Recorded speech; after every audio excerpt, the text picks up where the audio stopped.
Hello, today I'm going to be talking to productivity ninja Eric Brown. Eric is one of the most productive people that I've ever had the pleasure of meeting.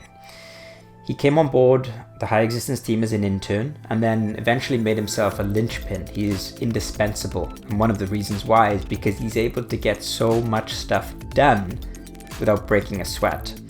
He helps us create apotheosis retreats. From the tiniest logistical details, creating a retreat in Costa Rica or the Netherlands is not an easy thing. You have to hire experts, there's legal situations, there's getting people on board, there's having calls, financial stuff. There's a lot that goes into creating a retreat. He manages this as the retreat director, and he also shows up on the retreat. He's been to every retreat, we've had 5 so far, facilitates, conducts workshops. On top of doing this, he manages the emails, the store emails, our social media accounts. We have like 400,000 people on our Facebook. He puts out content. He's a prolific writer. He is an editor. He edits podcasts. He does his own podcasts, both on his own and me as a co-host. He is a machine, and we call him a ninja because a ninja doesn't deal with things with brute force. A ninja uses tactics, strategies, systems, and magic to get stuff done with minimal force. So you might be thinking that Eric is some kind of stressed out workaholic who works like 18-hour days. That's actually not true. Eric works a couple of hours a day. He makes work for him. His biggest focus is on personal evolution. If I tell Eric to read a book, he reads the book. If I tell Eric, check out this film, he'll check out the film. He watches TV shows, he meditates, he does yoga daily. He does most of the time what he wants to do to take himself to the next level. But because he's figured out the right systems to become as productive as possible, the right mindsets, he's able to get an obscene amount of work done in a really short space of time. So in this video, we're going to be going into the mindsets. This is essential. Don't be skipping ahead to the system part, because the perfect to-do list, as Eric tells you, won't help you if you don't have the right mindset when it comes to showing up to doing the work. So without further ado, this is part 1 in the 2-part video series. Watch this first, take some notes, and then in the second video, we're going to be doing a screen share and Eric's going to be taking us through every detail of this actual productivity system.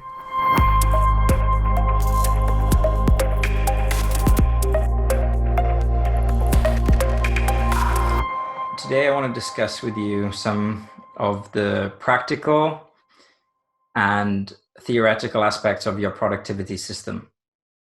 I do think of you like a ninja, like an actual like samurai when it comes to organization, productivity. You always seem to just get stuff done without stress. Like there are certain types of people, they get stuff done, but you sense there's like a deep grind, like they're struggling and they're sleep deprived and all of the other aspects of their life go into ruins. But you are this type of person that's just like, Eric, can you do this? Yeah, already done it. Oh, Eric, there's like these 5 things that need to be done. Yeah, cool, no problem, done. It's just like, you seem to juggle all of these different things, from emails to organizing and running retreats, writing articles, publishing articles. If people want to get a deep dive into like who you are, we've recorded 2 podcasts, like 2 very good long podcasts on HighExistence. Mm-hmm. So I'm going to link to those in the description below. So that'll give people a lot of context. But for these videos, I want to really just cut to the chase and give people some practical tips and a blueprint for how they can become more productive in their own life. Because I do think, and we've talked about this in our podcast, hard work is the ultimate spiritual practice, that many of us want to change our lifestyle. We want to get into lifestyle design, and we read a lot of books on emotional management and spirituality, but we can't seem to just get stuff done. And the person who created HighExistence, Jordan Lejeune, his whole thing is find a goal, something that you like, something that makes you passionate, turn that into a series of small steps, then one by one get those done. And if you can do that, then who can say how far you can go in whatever you want to do. So let's get into it. I'd like to first of all get a little bit of background into your journey with productivity, just like how you found your way here into like the system that you have, some of the influences that you've had. If there are any books that you've read or mentors that you've had, mistakes that you've made along the way, and then we can start getting into how you actually are able to be as productive as you are. Yeah, great question. Two things came up immediately. One was this probably started out of necessity. University was a somewhat difficult time for me. In some of our most recent podcasts, I've shared more on that. But I wasn't as functional as I would have liked, but I was still going through school. So there was a literal need of like, okay, even if I'm low capacity, even if I don't have a lot of time, like how can I still keep up with everything? And so there became this need to just sort out how can you get a lot done in a little amount of time. And there was a foundation that got started to be built there. And then after school, I found myself in the startup world, and there's a quintessential kind of joke in the startup world where you wear many hats. You're a very small team. No one's looking out for you. It's just you against the world. And so it's like, okay, this is on us. No one's going to come save us here. We have to do this. And so to your point earlier, it's like if there's something that needs to get done, like A, you have to know how to get it done, and B, you have to be able to do it, and then just continue that over time because it never really slows down. So it started in necessity, and then it just built into essentially opportunity. I was like, okay, I can make this happen, and I'm going to. So I'm going to figure out how to do that. With those questions in mind, it basically gets to the point of, all right, well, what do I need to know to do this? Like, are there people who can be an example for this? Are there people who have done this? And of course, the answer is yes, right? There are many successful startups. There are many people with a ridiculously high level of output. And so for me, it was, who do I resonate with here? Who do I actually feel a sense of connection with? And so I dove into kind of the startup literature, right? Like the lean startup. Definitely was a fan, still am, big fan. Tim Ferriss, his stuff was super influential, mostly in the sense of almost everything you're assuming is probably wrong, right? Like, oh no, I can't do it at that high quality in that amount of time. Like, really? Who told you that? Like, or even just the whole idea of minimum effective dose. Like, what's the smallest thing you need to hit threshold level efficacy? Or minimum viable product, right? Huge thing in the startup space. Like, don't make things more complicated than they absolutely must be. What is the base requirement here, and what are the steps to get there? So those were a few of the big key examples. But now to your point, it's gotten to the point where I can say yes to a lot of these things. A, because there's a confidence level there, but also because I've answered the question, like, if I could do anything, what would I be doing? And it's this. And so immediately when someone comes to me with something and they're like, hey, can you do this? And you hear that pang of like, oh, I don't want to, this is silly, this is beneath me. It's very powerful to have that force of like, oh, I would have chosen to do this anyways. So the actual intrinsic motivation solves a lot of your problems. And that's often why I think people are somewhat reluctant to work or struggle with this, because they don't actually care about what they're doing or see the value of the actual work that they're doing. And dude, I'm right there with them. Like, I wouldn't be able to sustain over time with that. So actually having that is a super important just stepping stone and foundational piece. Okay, so this is a really interesting point. You mentioned intrinsic motivation. So you, with HighExistence, you do a lot of things that are, I can tell, are very aligned with your passion. So, for example, apotheosis retreats. coming up with the itinerary, talking to the participants before the retreat, making sure everything is tied up really nicely. I can tell that that kind of work is really meaningful to you, but there's got to be sections of what you do on a day-to-day basis that, for example, just responding to certain emails that just pop up in your inbox that just need a response, or reading an article that perhaps you don't resonate with, but you have to, read it and do some research on it, or just sort of consume information that just might not be your bag. So I'm sure a lot of people listening to this, they kind of like, I want to follow my bliss. I'm in the follow your highest excitement kind of paradigm. Like I can work really hard providing it's something that I just love. Mm-hmm. And we could go into this all day as like there's something really powerful in that. Like, yeah, you should be doing something you love, but there's also this kind of trap of, if you only do stuff you love, then yeah, like, are you actually going to achieve anything? Because Mm-hmm. in any successful life, there's got to be these periods of difficulty. So how do you respond to tasks that, for example, you don't really want to do, you're not excited to do? Like, what's the thinking process behind that?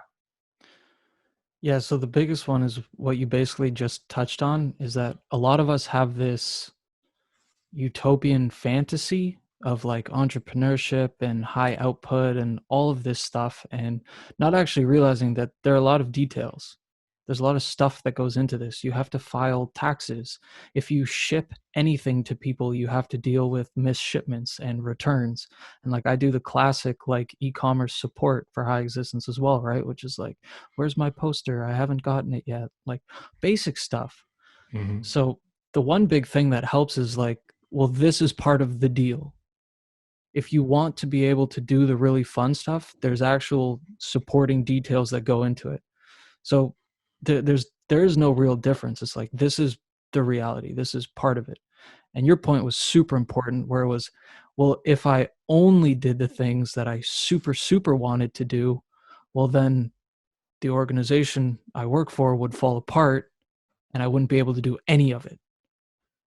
Right. Mm-hmm. So it's like there are just things you have to do. You have to show up, even in normal human life. You have to like brush your teeth and all the basic stuff that it's not exactly exciting, but compounds into something very beautiful for you. So keeping that frame can be really nice. And we'll definitely dive into this later with the actual system, but I with the way things have been set up for me, I know that although there is stuff to do, it's not going to be overly consuming. Mm-hmm. Right? Even just the amount of time it gets in my day is not overwhelming, but it's the amount of time necessary so that it all stays managed and maintained. Because for a lot of us, without a system or without that understanding, it's all just floating around, right? And you're like, I have all these small, tiny things to do. But if you can actually just make a technique or a system that works for you, you can actually bump all of that stuff out, in half an hour, a day, maybe a week, if you can delegate even more, right? And when you can look at it like that, it's no longer very overwhelming. And you're like, yeah, okay, like this is part of it. So nothing is more or less important, right? Mm-hmm. The shipping sustains the retreats, right? So they're both just, they have to be done. But knowing that I can A, get them done quickly, B, they're not overwhelming, and like that just again helps with the reframing of like, oh, this isn't a disaster, it's not tedious, it's just part of it, and I would choose to be doing this anyways. Mm-hmm. So what I'm hearing from you is like a mature approach, and the keyword that's coming up for me is balance. It's like, if you want to travel to a beautiful destination, you have to do all the stuff, like get the right kind of money and clothes and Mm-hmm. visas and all of the insurance and all of that stuff, which isn't fun. But you have to do that to kind of have the fun vacation. And you're seeing work like that. Whereas I think it's a sign of an immature person who wants the holiday without the actual planning, who wants the dream job without the grind to get there. Mm-hmm. And then, with that said, it's also a trap to be all about the grinding through the mud.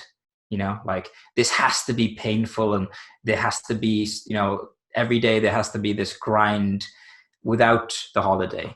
I think what you're describing sounds like a balance. It's like Mm-hmm. everything is one, and net, it's positive. It's like it's not net negative. If it was net negative, I don't think you'd find it meaningful. Like, is that right? Yeah. And this also comes back to ask better questions before you start. You know, there are high leverage moves you can make. Like if you're trying to decide between 4 or 5 things, an easy question is like, which one of these, if I did it and it went well, would make all of the others useless or just like completely blow them out of the water? And then A, boom, you have your next priority, and B, you're actually taking really effective action and can go really far in a short amount of time. I want to ask you for your opinion on, because this talk here, we're kind of setting the stage to get the mindset dialed in before we look at the actual system. So there are a few general topics, like, and one of them is got to be big for a lot of people, and that's procrastination. Mm-hmm. So what is your thoughts on this? Have you ever struggled with procrastination? Do you still have little moments of it? How do you work with it, for example? Anything you can say on that? Oh yeah, definitely. This is a human thing. So have struggled with it, continue to. The biggest thing that comes up is managing energy levels. You know, easy example is people going through school, particularly high school and university. Like your circadian rhythm skews later in the day when you're that age, right? So, and to have people forced into class at like 8:30 in the morning is really not effective because you feel like a zombie, right? And then Mm-hmm. people just won't even go to that class, and it just cascades downward. This applies to the working world, and like you need to figure out, maybe if you never have before, whether you're an early morning person or an evening person, and adjust accordingly. Like if you actually get a lot done, and this is something that's been coming up for me actually, like um, November, December last year, like 10 to 12 p.m. was just unbelievable for me. People had like quieted down. No one expected anything of me. I had super good energy levels, and I did a lot of my core work like deep into the evening. But if I had tried to do those like demanding tasks at like 10 in the morning, it just wasn't going to happen. And so Mm. then you'd get in this spiral of like, why can't I do this? I don't want to do this. I don't have the energy for it. And that's where procrastination comes from, because you're avoiding the energy intensive thing. So if you can balance that out and actually work with your energy levels, it helps immensely. The second part of this is there are actually things you can do. You can create like systems, quick little procedures that you can do to kind of prime yourself to get into the state that you want to be in. You know, something that all of us on the team resonate with is like the Wim Hof method. Like if I'm Mm-hmm. going on a call, if I have a big thing coming up, or if I just want to be really focused, like cool, take 20 minutes to actually get ready for it so that you can actually show up and like hit the ground running.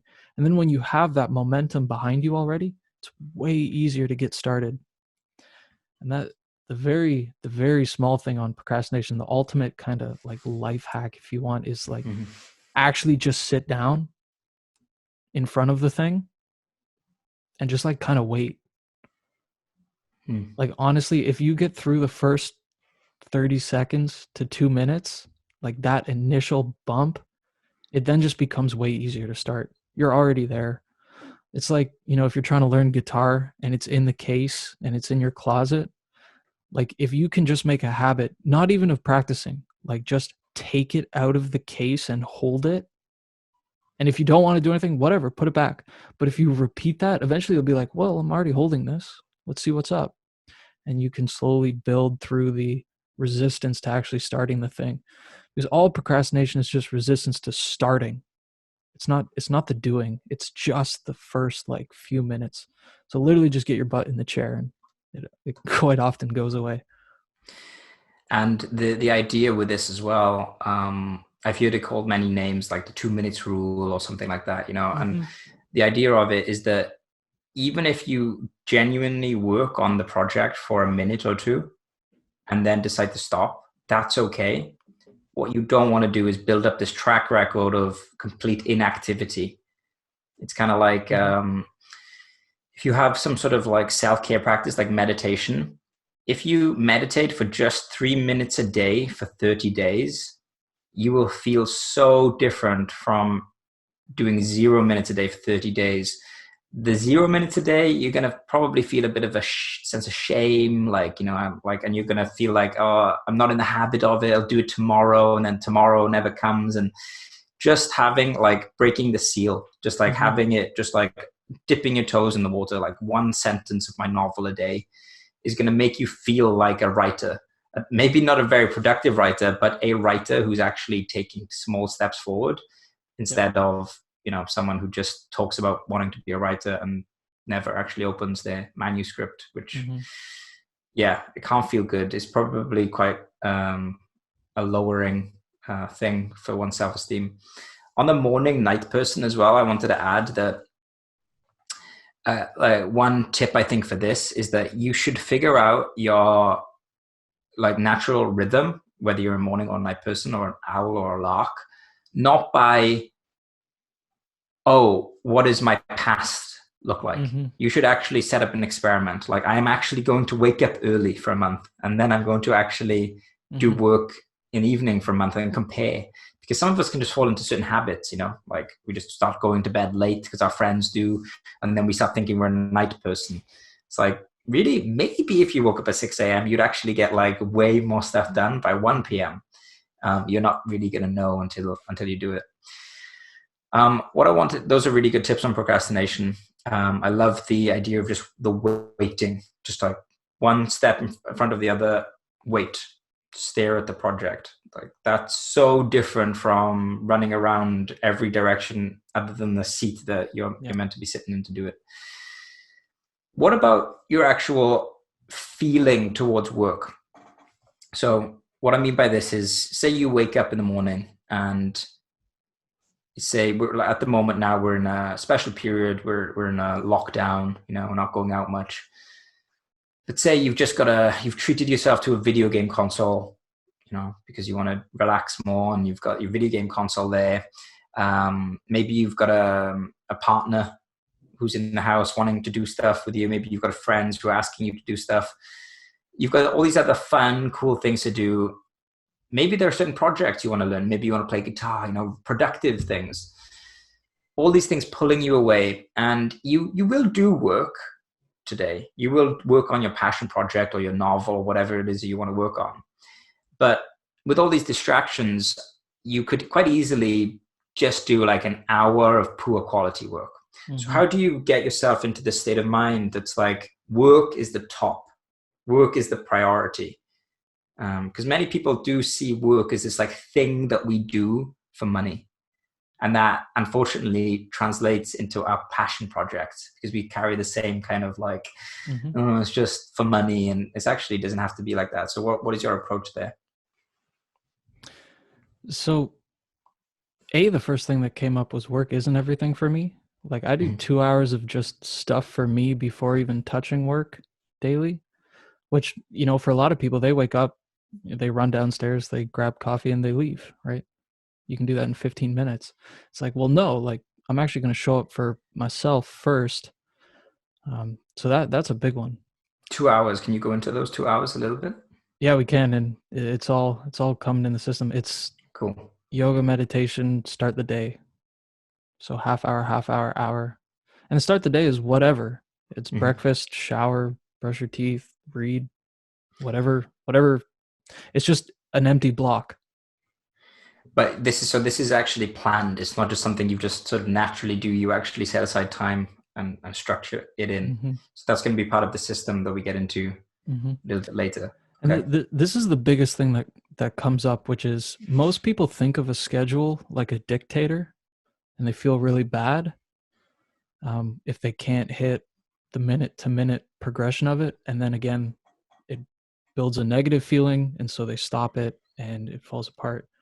And it really shouldn't be like that. You can think of it like a framework, like it's a scaffolding that holds you up. Like if you're super low energy one day, like be honest with yourself. Rest and recover so that you can come back stronger the next day, right? But the thing I see in a lot of people is when they do have that that energy surge, that motivation to do something, they're left just like looking around like, oh, well, I don't know what to do. I don't know how to get work done. And it's like, that is when the schedule and the scaffolding is super nice, and like just having a list of stuff to do, because you don't need to think. You're like, I have a lot of energy. Here's my high priority stuff. Here's the time I'm going to do it. And I'm just going to go. And so that is extremely helpful. And the big thing here is also just being honest with yourself. This is another one of the kind of illusions in a lot of this space, is like, are you here for the short-term weekend turnaround, or are you actually just playing the long game of like, what am I capable of? Because at least certainly what I've built and what I've spoken about is not a short-term thing. It's a long game play. It's something that can be repeated. Like, we're talking month after month, year after year, like just always being able to show up. Mm-hmm. Well, what are your thoughts on, now I know we're going to look at the specifics in the system, but what are your thoughts on, so let's like talk about general productivity systems. We have like people who swear by certain apps, or people swear by writing on a piece of paper.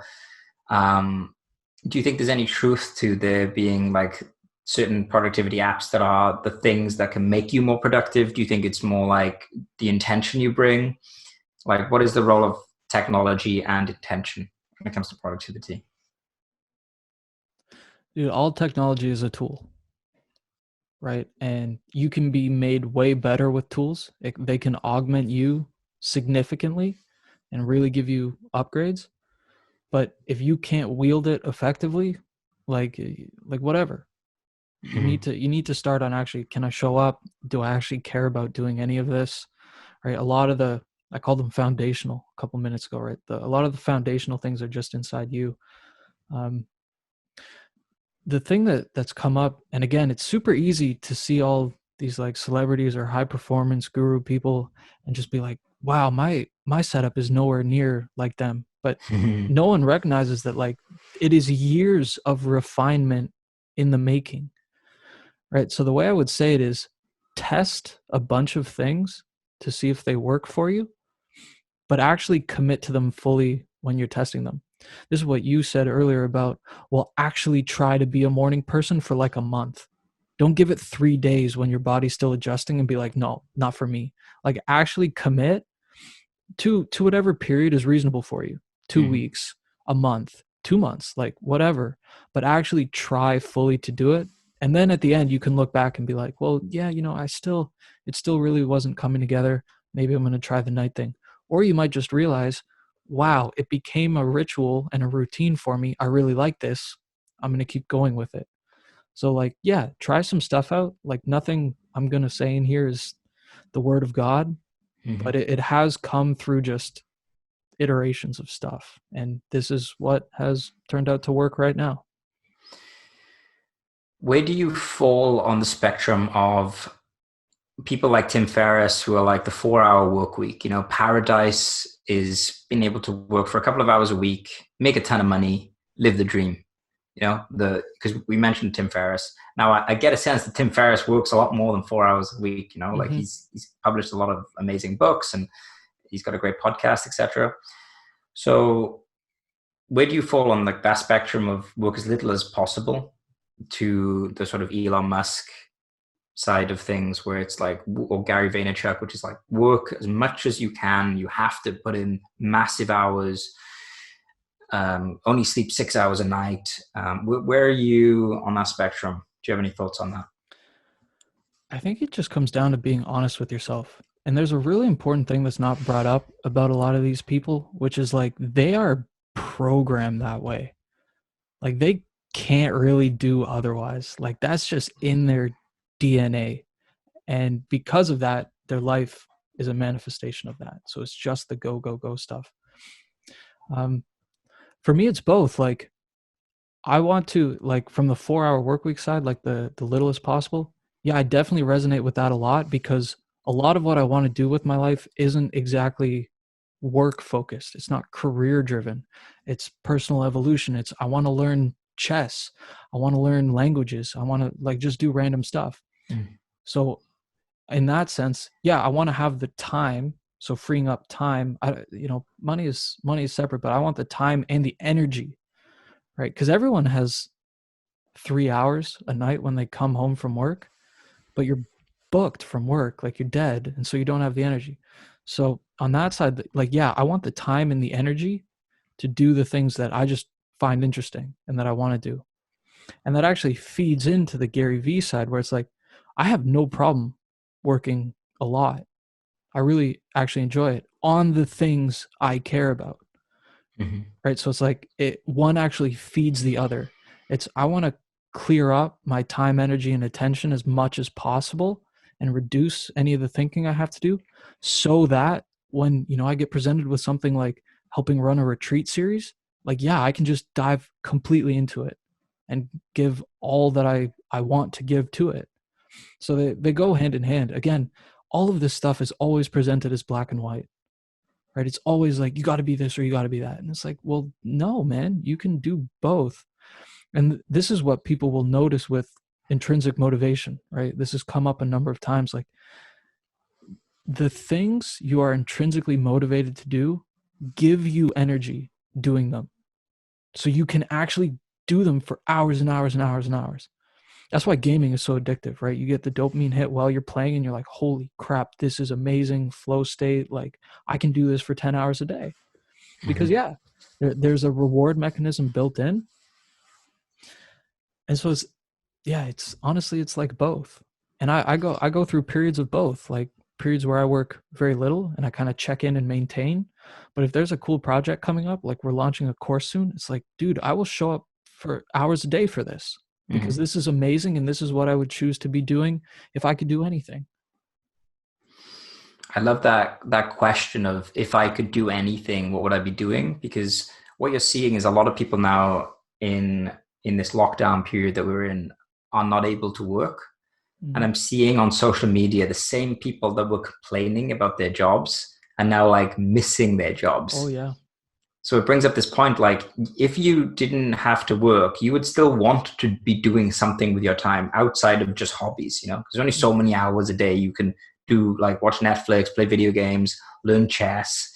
There's only so many hours you can do that. At some point you will want something that's a bit challenging, something that, just like makes you do things that you wouldn't have necessarily like wanted to do had you dreamt it up yourself. So that's a really good question, like trying to tap into, if I could do anything, would I want to do this? If I was like a billionaire, Yep. maybe, like I really like the people that I'm working with. Am I growing from this? Am I developing any virtues from this? Mhm. Like, oh, I'm having to work on my discipline. I'm having to build more patience, or I'm having to get more organized and get my stuff together.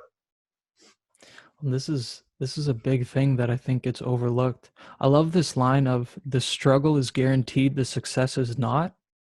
Hmm. You will always have to work for something and it may never work out, period. And so a lot of people see, the kind of following your bliss, the intrinsic motivation stuff as a nice optional thing. I would actually argue that it's the only viable option if you want to actually like flourish and feel well about yourself and just do good things. Because again, the intrinsic motivation is the only thing that will get your butt back in the chair when you're still struggling through it. If you're not motivated and you don't see the value of whatever you're doing and it gets hard, you're just like, yeah, whatever. I'm not doing this. I don't care. My Mm-hmm. company doesn't care about me. Why would I care about them? Right? So it's actually like it's the only path forward. You find something that just bubbles up through you, you dedicate like massive action to it, and because of that feedback cycle of like, oh wow, this is giving me more energy, people gravitate to that. And they're like, wow, just your energy alone is making me light up. Like, what are you doing? And then, that's how you build audiences, that's how you build trust, and then through trust you can build businesses and personal brands and things that scale and sustain your life in the end. Again, the whole thing of like, the starving artist is seen as like a black and white thing. It's like, well, no, you can actually create viable systems that sustain your life, that help you flourish, and are a manifestation of your actual just intrinsic beauty. Beautiful. I love that. Now, very soon, I want to actually get into the nitty gritty. because like one thing I've learned from martial arts is that the most important thing are the principles. But you can learn a set of techniques that teach you those principles. Mm-hmm. So that's how I'm seeing. We've been going over some principles, some sort of mindset stuff. And when it comes time to you showing the actual system itself, I would assume that what you're actually doing is you're saying, these are the principles in action. Yeah. It's not so much that my method is the best ever, Yeah. but the principles themselves are pretty rock solid. And this can be tweaked, that can be tweaked in terms of the specific technique, but the principle maintains the same kind of structure. But the question I wanted to ask you is, when we level up or grow or develop expertise in something, a very common thing that can happen is we see other people who are like not quite there yet, or who are sort of struggling, or remind us of ourselves a couple of years ago. Mm-hmm. When you're out and about in life and you see the way that some people approach projects or tasks or systems or productivity, are there any like facepalm things like that happen? Any kind of like obvious suboptimal behaviors or mindsets that a lot of people have? I mean, we've spoken to like hundreds of people now in the work that we do as well. Many of them want to do passion projects and stuff. So are there any like common things that are low hanging fruits for people to change?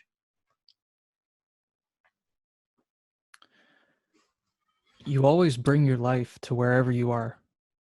So if there's a bunch of garbage going on, it comes to work with you. This is why so many people struggle with starting meditation, because they sit down and are bombarded by every open loop that's still going on, right? So clean up stuff first, right? There's clean up your desk, but also like clean up your desk at home and in your life. Like fix your relationship, right? Actually take care of your body, exercise, eat well, sleep well, right? These it's not enough just to like kind of turn the crank of the to-do list manager, right? All these things come in, and so if you want to help that area, take a really like holistic step back and be like, what is still messing me up?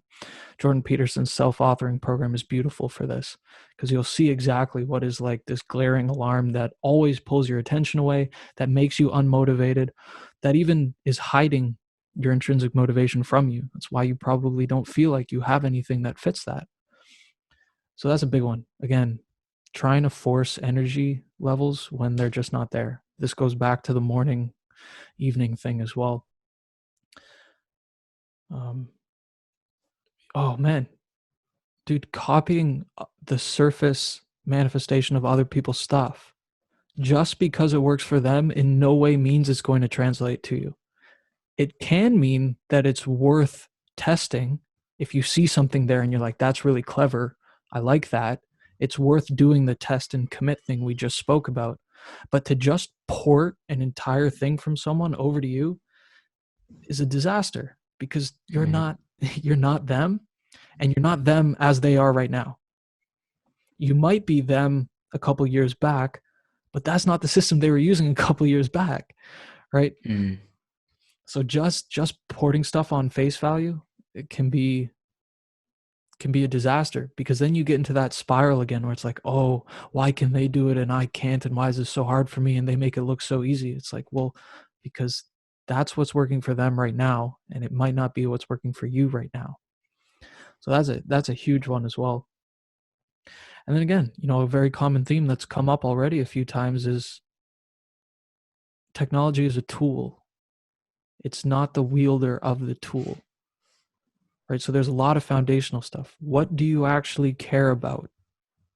What work would you actually do every day if you were a multi-billionaire? Like, answer that question first. Don't even watch the rest of this until you answer that question. Because this is only like scaffolding to help move you there, but you need to know where you actually want to go. Right? Okay, so if you're listening to this, you can quite easily just hit pause and for 15 seconds do like a short thought experiment and ask yourself the question, what? Like, if money was no problem, and time for that matter, what would you do?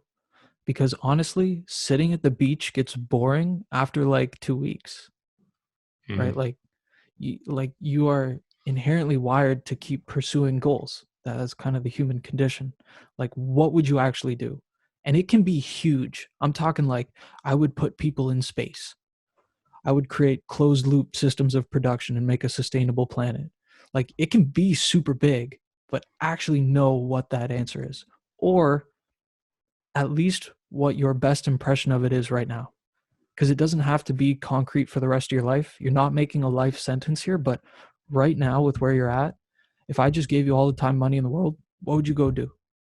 And sure, yeah, maybe you'd take a break for a bit, right? Go on vacation, do some cool stuff. But again, that gets old really quickly. Like, what would you actually do that is meaningful? Answer that question. And then all of this stuff augments the speed that you can actually move there. But it's not the starting point. And so many of us is just like, oh, wow, the flashy new app, that is going to be the thing. And it's like, there's a line in Alice in Wonderland where it's basically like, if you don't know where you're going, every path will lead you there. It's like, Mm-hmm. dude, every tool will fail if you don't know what you want to use it for. It's a great one. Yeah, when you were talking about just like copying another person completely, it's like looking at an ultra marathon runner and just running their training program. Mm-hmm. It's like look at how they're training, look at their mindsets, but then also look at yourself, right? And just use common sense. It's like that's the goal.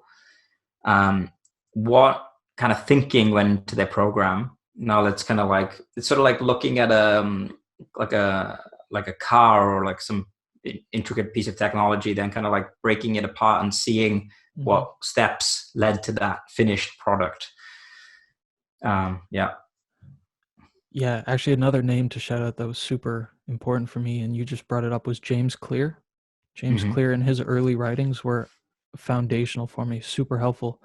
But I love the example he gives of people who go to the gym. And he's like, everyone is busy worrying about the optimal time to take their protein shake after a workout when they can't even get themselves to the gym 3 times a week without fail. It's like, seriously, Mm-hmm. there are foundational things you need to lock in first. Like, can you put your butt in the chair to write something 3 times a week? I don't care what app you use. Open the notepad. Like, it literally doesn't matter. Like, showing up is definitely the first step. Yeah, I love that. His book, Atomic Habits, I recently read, amazing book. Yeah, I've always found that actually to be such a common thing where people, and I'm guilty of this myself, it's like we want to believe in magic and we want to believe in like superpowers. So we convince ourselves that the piece of pineapple immediately after a training session is going to be the thing that like gives us the edge. And it's like, what about just like getting a good night's sleep and like actually training with effort consistently, like that's like the 95% of the success right there. And you just see it so much, and people love to kind of get into the nitty gritty of like the superfluous details of something when they just don't have like the basics in check. It's kind of interesting. Okay, so I'm really looking forward to getting into the system. So if you're watching this, we're going to look at that in the next video.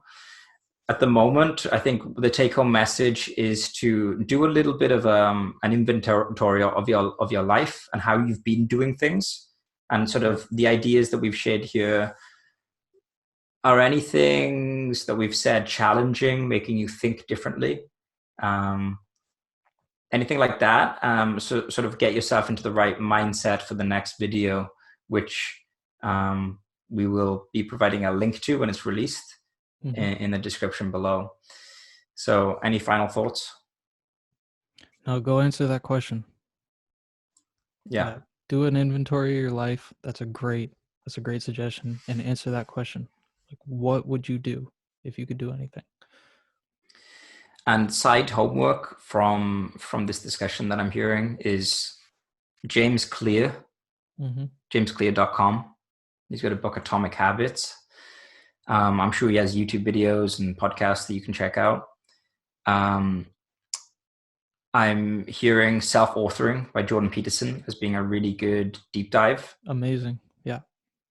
I know that you've completed the entire Self-Authoring. Also, that's kind of getting into the discipline of doing work as well, which is important. Asking that important question that we've discussed. Is there anything else? That's a good place to start. Yeah, that's a good place to start. And in the next video, we'll get into the actual system where the magic happens. Okay.